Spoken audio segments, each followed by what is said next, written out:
കോഴിക്കോട് കാരന്തൂരിൽ ആളില്ലാത്ത വീട്ടിൽ മോഷണം. കാരന്തൂർ സ്വദേശി കൃഷോഭിന്റെ വീട്ടിൽ നിന്നാണ് സ്വർണവും പണവും കവർന്നത്. കുന്ദമംഗലം പോലീസ് നടത്തിയ അന്വേഷണത്തിൽ 10 പവൻ സ്വർണം കണ്ടെടുത്തു. വീടിന്റെ താഴത്തെ നിലയിൽ സോക്സിൽ കെട്ടിവെച്ച നിലയിലായിരുന്നു സ്വർണം. കാരന്തൂരിൽ കിഴക്കേ മേലെ തടത്തിൽ കൃഷോഭിന്റെ വീട്ടിലാണ് ഇന്നലെ രാത്രി മോഷണം നടന്നത്. കുട്ടിക്ക് അസുഖമായതിനെ തുടർന്ന് വീട് പൂട്ടി ആശുപത്രിയിലേക്ക് പോയ വീട്ടുകാർ ഇന്ന് രാവിലെ 8 മണിയോടെ തിരിച്ചു വന്നപ്പോഴാണ് മോഷണ വിവരം പുറത്തറിയുന്നത്. മുൻവാതിലിന്റെ പൂട്ട് തകർത്താണ് മോഷ്ടാക്കൾ അകത്ത് കടന്നത്.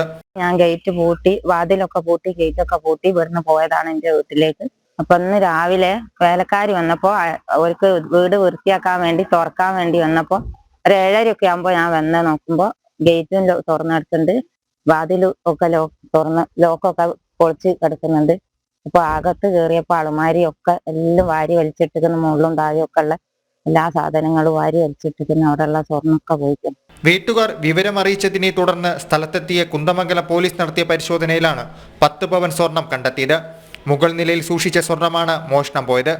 വിരലടയാള വിദഗ്ധരും ഡോഗ് സ്ക്വാഡും പരിശോധന നടത്തി. മാസങ്ങൾക്ക് മുൻപ് സമാനമായ രീതിയിൽ തൊട്ടടുത്ത വീട്ടിലും മോഷണം നടന്നിരുന്നു. CCTV ദൃശ്യങ്ങളടക്കം ലഭിച്ചിരുന്നെങ്കിലും മോഷ്ടാക്കളെ പിടികൂടാൻ പോലീസിന് ഇതുവരെ സാധിച്ചിട്ടില്ല. സമാന രീതിയിൽ മോഷണം പതിവായതോടെ പ്രദേശവാസികൾ ആശങ്കയിലാണ്. ജനം, കോഴിക്കോട്.